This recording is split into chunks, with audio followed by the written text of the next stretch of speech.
there's something different about these new Puma PWRADAPTs, and I just can't work out what it is. No, still can't figure it out. That's it, I've got it. They're the new caged versions.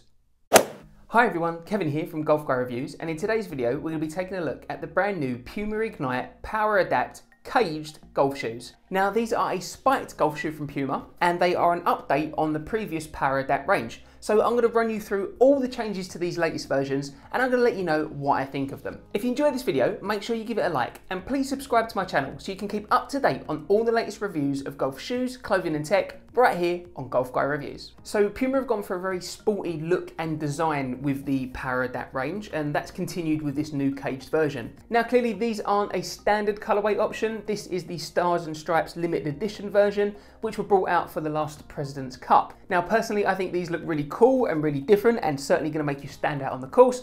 They do have some more toned down versions available, so you have some lighter colour versions and some darker colour ones too, so you've got a few options to choose from. One thing I have noticed with this limited edition colour pack is that while on the course you may occasionally accidentally shout out, "In the hole!" Can you imagine if they brought out a British colour pack option? They'd probably just make you say things like, "Good luck with your next putt. I sincerely hope the ball finds the hole." Or maybe just make you feel like politely queuing for no apparent reason.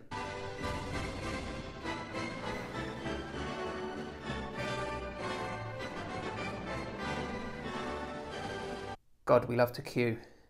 So going back to the overall design, I think Puma have done a really good job of making a sporty looking shoe that's definitely going to attract a younger audience.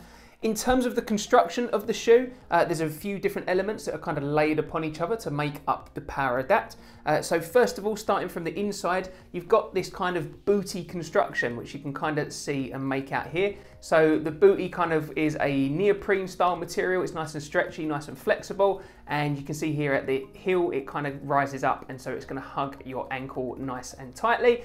And that runs all the way through the shoe, so your foot is going to feel nice and secure and hugged by this material. You can see here, if I kind of pull up the sides a bit, you can see there that it runs right the way around the foot.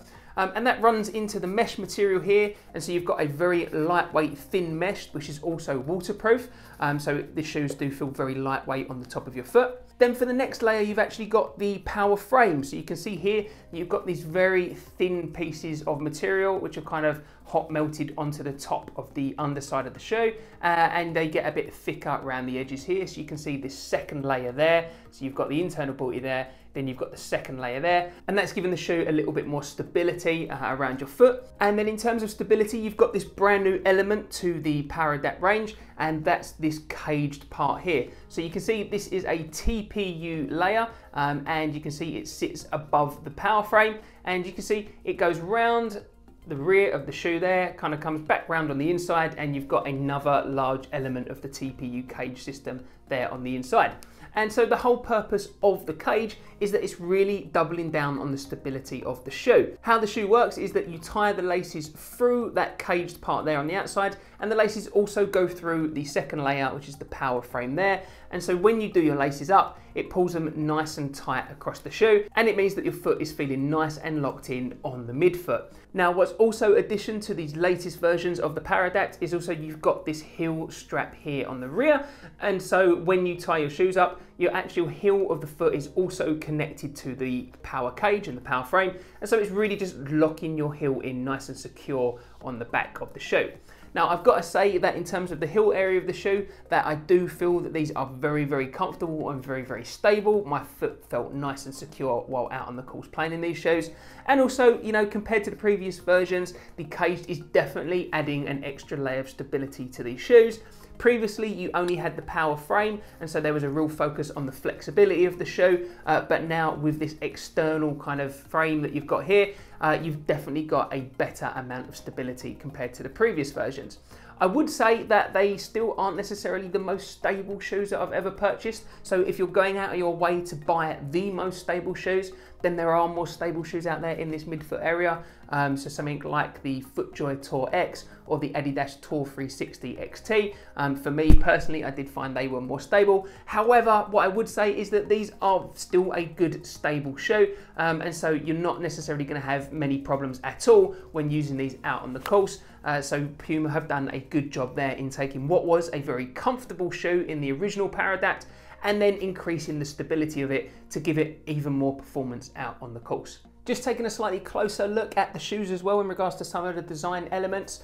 So you can see here on the Caged, you've got this kind of ripple effect going on the side. So that's quite a nice little touch from a style point of view. And also, if you take a look at the power frame, you can probably just about make it out on camera here. You've got like a bit of a hexagonal pattern kind of embossed on that element of the power frame there.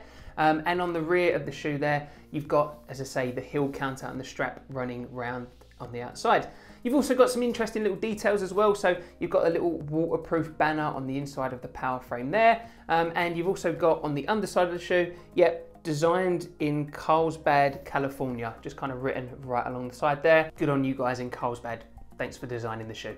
Now, of course, because this is the limited edition Stars and Stripes version, just to point out a couple of elements, you can see here that you've got very clearly the stripes on the foam of the shoe there. And it's kind of cool that they fade away to the front. I quite like that. And also you've got the stars dotted all around the power frame of the shoe there too. So that's kind of looking really, really cool and unique. If you want to stand out on the course, then definitely go check out these special edition versions. You've also got some stars on the little tongue pull there. And you've also got USA embossed on the rear of the shoe. I've just spotted as well, you've got #GoTime faintly embossed on the sole of the shoe. #GoTime. In terms of the midsole, and you've got the Puma Ignite midsole foam running right the way through the shoe. It's a very comfortable foam, it's very lightweight. I would say it's on kind of the medium to soft end of the spectrum. It's not quite as soft as Adidas Boost or Nike React, but it's almost right up there with them, so it is going to give you a very, very comfortable feeling shoe. Moving on to the sole of the shoe, and this is where the Puma gets its PWRADAPT name from, because you can see here that the 7 individual cleats on the shoe have actually been placed into the midsole foam independently. That sounds a little bit weird, but what it means is that if you look close up, you can see that they're kind of sitting on a floating disc. So if I just move the shoe around here, you can kind of see that each of the spikes can move freely and independently of one another.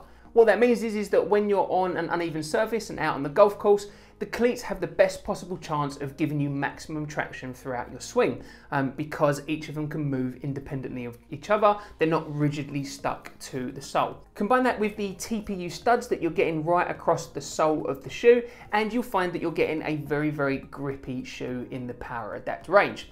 2 elements that I do just want to highlight with the sole of the shoe. First one is a real positive, and that a focus of the PWRADAPT range is that it tries to give you as much feeling of connection to the ground as possible. Now, what I mean by that is that you can see actually when you hold it on a flat angle there, that the cleats aren't really kind of protruding from the bottom of the sole very much.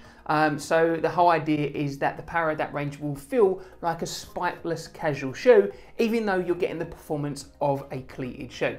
And I've got to say that these shoes do actually fulfill on that promise. These do feel very much connected to the ground. You can feel all the undulations on the floor during your golf swing and while you're walking about. And they do feel more like a spikeless shoe than a spiked shoe. However, one element that I do just want to point out as well, and that's to do with the PWRADAPT system. It's the same on the previous version, and it's exactly the same on these ones. Because the way that these have been constructed, and as if I just kind of hold them up there, and the way that the spikes have been individually housed in each of these little elements, it does mean that when you're walking on firmer surfaces, that you can kind of feel the cleats come through into the sole of the shoe. Now, not to the point that it's painful for me, but more to the point that maybe it's a little bit of an irritation. Now, personally, when I'm wearing spiked golf shoes, I'm wearing them on the golf course, and then once I'm in the clubhouse, I take them off anyway and put a pair of trainers on. So for me personally, that's not a game breaker. It's just something that I wanted for you guys to be aware of. Now, out on the course while I was testing them, one of the first things I noticed was that actually they felt quite lightweight on my feet. Now, when I got back here and I stuck them on the scales, I was quite surprised to find that they still weighed 482 grams. So they're not the lightest shoes out there. Definitely the Under Armour Hover Drive weighed in at quite a lot less than those. And if I remember rightly, the Adidas Tour XT weighed in somewhere similar, around the 480 gram mark. So, you know, they're not necessarily the lightest shoes, but just the way that they carry their weight made them feel quite lightweight on my feet. In terms of the fit out on course, then I definitely felt that these had plenty of room in the toe box. I felt that my feet were nice and free and certainly weren't going to get cramped up and too hot in there. The mesh on the top is very, very lightweight. You definitely feel that when you're out walking on the course. It feels like there's hardly anything on the top of your feet. But as I say, it is very roomy in that toe box area. So although these aren't a wide fit shoe necessarily, they just feel just a little bit wider compared to other golf shoes that I've tried recently.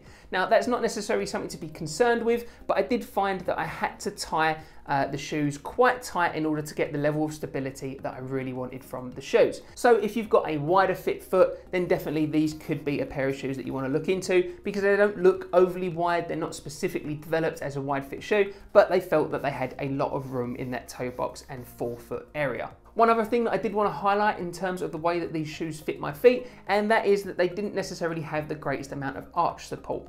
Now for me, that's not an issue whatsoever because I haven't got particularly high arches, and when I wear shoes or trainers that do have a lot of arch support, they give me problems and they hurt my feet after a while. So what I would say is that if you're someone that needs arch support, then you're definitely going to want to consider putting in your own inner soles into these, because I did find that they were quite flat and didn't give me that much support in my arch. But as I say, for me, that's not a problem at all, so I wouldn't mark the shoes down for that. So you can buy the PWRADAPT Cage in the UK currently for £129, and I think that's actually quite a good price point for these shoes, because you're getting a lot of technology in there, but you know, there are certainly more expensive shoes out there on the market. So what you're getting with the shoes is you're getting a very lightweight, comfortable, sporty looking spiked golf shoe that's going to give you a very, very good feeling of being connected to the ground. It's also going to give you a good level of traction, and it's also going to make sure that they're waterproof. So there's a lot of positives going for these shoes, not to mention the fact that these new versions are now far more stable than their predecessors.